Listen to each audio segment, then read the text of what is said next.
नमस्कार जी। सर जी। क्या नाम है आपका? मेरा नाम मालती है। आप कहाँ से आए हैं? ग्वालियर जिला पड़ता है। संत रामपाल जी महाराज जी से नाम दीक्षा कब लिया आपने? गुरु दक्षिणा ली थी हमने 2014 में। संत रामपाल जी महाराज जी से दीक्षा लेने से पहले आप क्या भक्ति साधना करते थे? सभी देवी देवताओं की भक्ति करते थे। सभी देवी देवताओं की भक्ति करने से मतलब हम गिरिराज जी की परिक्रमा भी देते थे। 3-4 साल हमने गिरिराज जी की परिक्रमा भी दी थी और 3-4 साल गिरिराज जी की परिक्रमा देने के बाद फिर हमने शंकर भगवान का व्रत भी किया था। मतलब 16 सोमवार भी किए थे। उसके बाद में और भी उपास ही रहते थे हम बहुत ज़्यादा। 9 दुर्गाओं में भी उपास ही रहते थे। 9 दिन का उपास करते थे।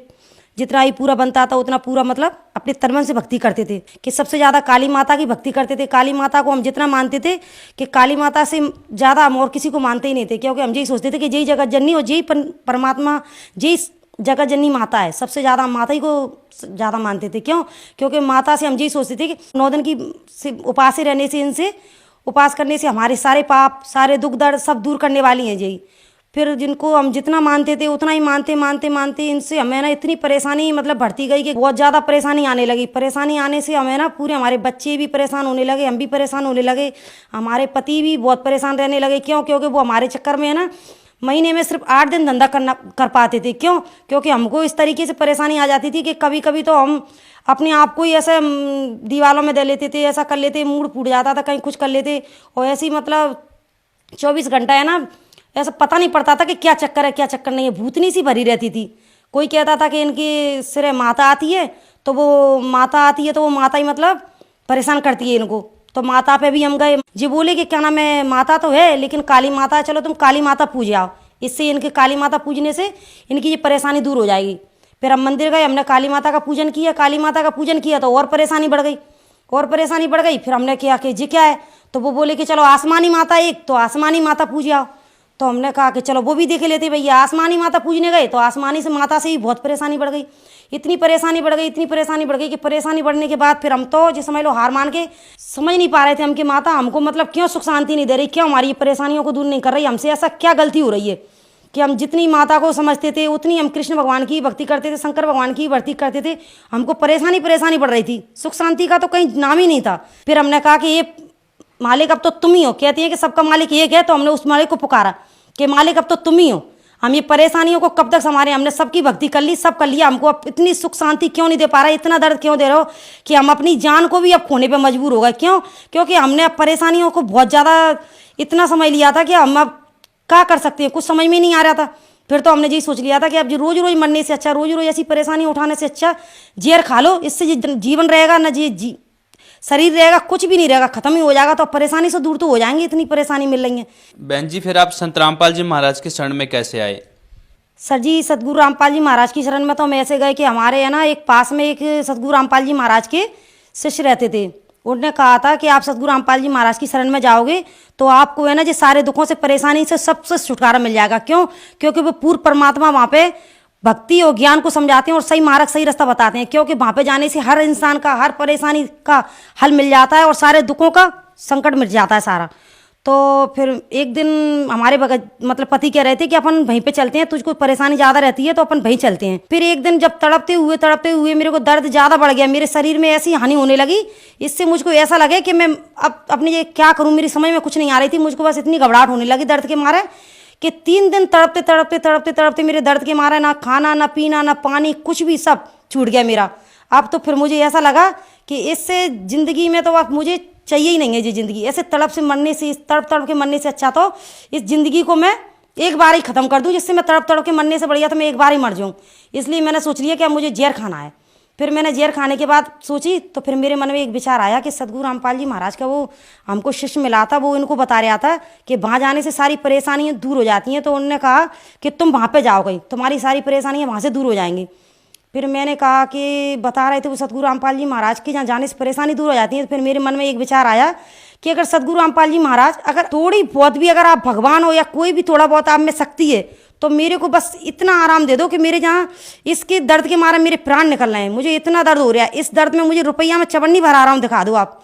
अगर आप मुझे रुपया में चवन्नी भर आराम दिखा दोगे सतगुरु रामपाल जी महाराज, तो मैं आपकी शरण में आऊँगी, सारे देवी देवता को त्याग दूंगी, मैं किसी की भक्ति नहीं करूँगी, ना किसी के पास जाऊँगी, कभी किसी का नाम नहीं लूँगी, सिर्फ तुम्हारे सिवा। सतगुरु रामपाल जी महाराज मुझे बस रुपया में चवन्नी भर आराम दिखा दो बस। इतना तो मैंने कहा, इतना मैंने सोचने के बाद, कहने के बाद, मेरे मन में एकदम से सोचने के बाद ऐसा लगा मुझे कि जो रुपया मैंने चवन्नी भर आराम मांगा था, मेरा पूरा का पूरा दर्द इस तरीके से निकल गया जैसे कभी हुआ ही नहीं था। मैंने उठ के खड़ा होगा कि देखा, मैंने एकदम से सारे शरीर को मैंने देखा, मेरे दर्द हो रहा था, मैंने पूरा दर्द इस तरीके से महसूस किया, तो मुझे कुछ लगा ही नहीं कि दर्द है कि नहीं, वो दर्द गया कहाँ। फिर मैंने कहा कि जी दर्द, मैंने परमात्मा सतगुरु रामपाल जी महाराज को नाम लेने से ही दर्द चला गया, तो जो तो बड़े शक्ति और पूरे परमात्मा तो फिर यही है। अभी तक हम कहाँ भटक रहे हैं, कहाँ फिर रहे हैं, जबकि परमात्मा का नाम में इतनी शक्ति है, तो जब उनके जहाँ जाएंगे तो कितना आराम मिलेगा। फिर मैंने कहा इनको बुलाया जल्दी से जल्दी, हमारे पति को बुलाने से मैंने कहा कि अब तुम जाओ सतगुरु रामपाल जी महाराज के शिष्य के पास जाओ कि वो कब जा रहे हैं वहाँ पे बरवाला आश्रम जाएंगे। अब तो हम कोई किसी की भी नहीं मानेंगे और किसी की हमें भक्ति नहीं करनी, सब त्याग दो बिल्कुल भक्ति। अब हमको किसी की भक्ति नहीं करनी, हमने भक्ति करके देख लिया कि हमको क्या मिला है। अब हमको जो मिला है वो सतगुरु रामपाल जी महाराज के नाम लेने से जब मिल गया हमको सब कुछ, तो हमको अब क्या भक्ति में रखा है, हमने सारी भक्ति देख ली, अब हमको कोई भक्ति नहीं करनी, सारी भक्ति त्याग दो और हमें सतगुरु रामपाल जी महाराज के पास ले चलो। अब तो फिर बरवाला आश्रम हम सतगुरु रामपाल जी महाराज के पास गए। सतगुरु रामपाल जी महाराज के यहाँ जाने से हमने नाम दक्षिणा ली थी। नाम दक्षिणा लेने से फिर हमें उनने ज्ञान बताया था कि ऐसे ऐसे भक्ति करो परमात्मा की, पूर्व परमात्मा की भक्ति है जी। बहन जी, आपने बताया कि आपने जहर खाने की ठान ली थी, आप बहुत अपने जीवन से परेशान हो गए थे और सिर्फ सतगुरु रामपाल जी महाराज जी का नाम लेने मात्र से ही आपका जो दर्द था शरीर में वो ठीक हो गया। फिर आप सतगुरु रामपाल जी महाराज जी की शरण में गए तो आपको और क्या लाभ मिले? फिर परमात्मा की हमने ना नाम दक्षिणा ली। नाम दक्षिणा लेने से परमात्मा की हमने भक्ति करी। भक्ति करने के बाद उनका ज्ञान समझा, उनका सही जो हमको परमात्मा ने सही भक्ति दी थी, सद्भक्ति, उसको समझा। उसको भक्ति को करने से फिर हमारे मन के जो पूरे परमात्मा की जो पूरी धारा थी वो हमको सही रास्ता सही मंजिल मिल गई। और सही रास्ता सही मंजिल मिलने से फिर हमको है ना सारी परेशानियों से ऐसा छुटकारा मिल गया कि परमात्मा ने हमसे जी समझ लो मालिक की भक्ति ज्ञान करने से हमको है ना इतना लाभ हुआ कि अब तो हम बता ही नहीं सकते। क्यों बताने से भी, क्योंकि मालिक की जितने बताएंगे उतना शब्द कम है हमारे लिए, क्योंकि परमात्मा मालिक की भक्ति में इतनी शक्ति है कि सारे दुखों को संकटों को सबको दूर कर देती है। उसके बाद में फिर एक दिन हमारा बच्चा बीमार हो गया था, उसको बहुत ज़्यादा बुखार आ गया था। फिर बुखार आ गया था तो फिर मैंने कहा कि चलो मैं दवाई दिला लाऊं। तो उसको दवाई दिलाने गई, उसके सिर पे बुखार चढ़ गया था बहुत ज़्यादा।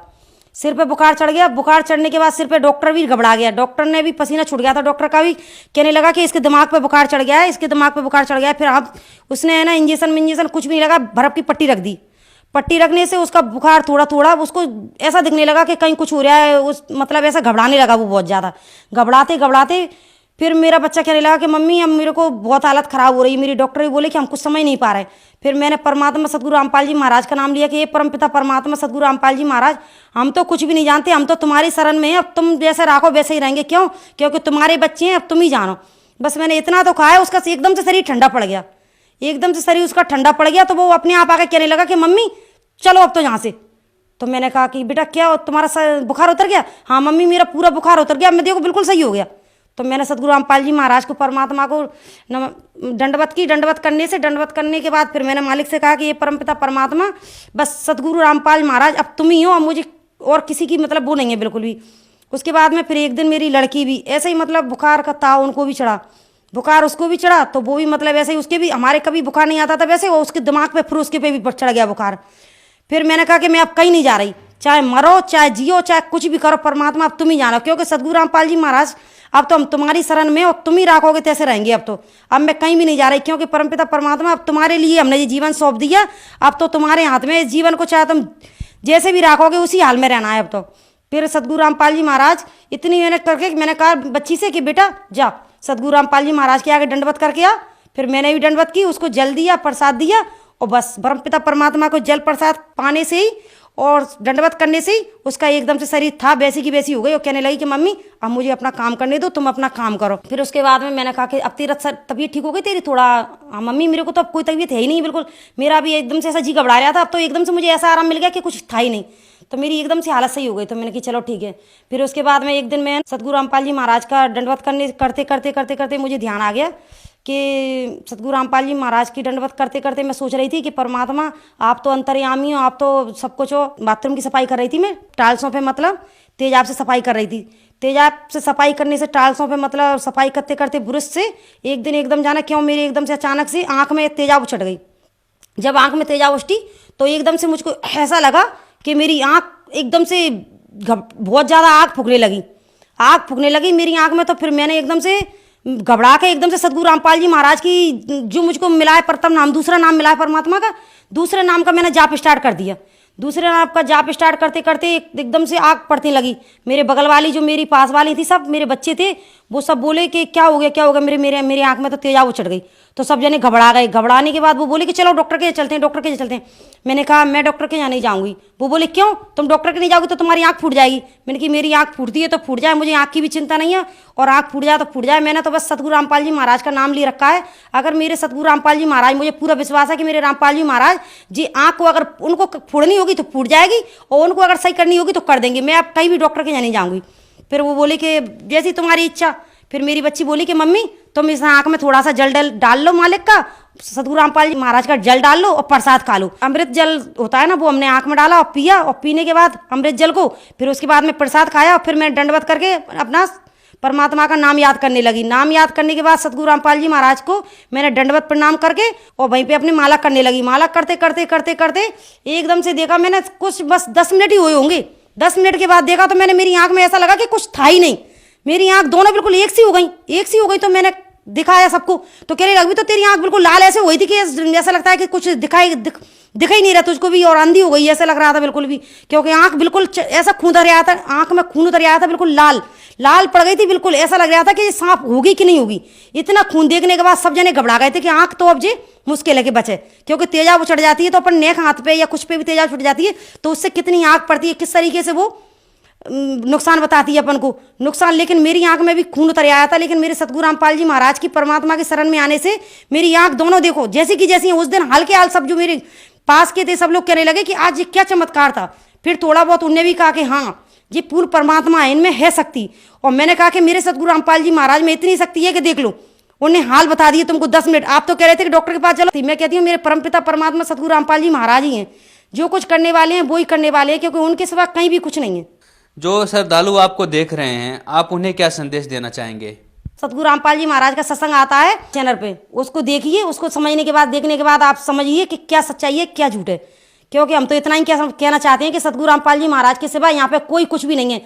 देख लिया हमने इस दुनिया में रह के, इस संसार में देख लिया हमने, कितने दिन से हम रह रहे हैं और देखते आ रहे हैं, कितनी भक्ति कितनी करने के बाद भी हमको क्या मिला था। और आज हम सतगुरु रामपाल जी महाराज की शरण में आ गए तो सारे दुख दूर हो गए और सारे सुख देख लिए हमने। और सुख देखने के बाद आज हमको महसूस हुआ है कि जो मानव जन्म हमको मिला है इसका क्या मूल है, इसका मूल, इसका जीवन दान, इस जीवन का, इसका मूल अनमोल जीवन का आज हमको पता पड़ा है। क्योंकि सतगुरु रामपाल जी महाराज ने बताया हमको कि अनमोल जीवन को इसको संवारिए, उस भक्ति पे लगाइए जो भगवान अपना है, वो सबका मालिक एक है, उसको समझिए। क्यों? क्योंकि उसके सिवा हमारे लिए कोई कहीं भी नहीं है।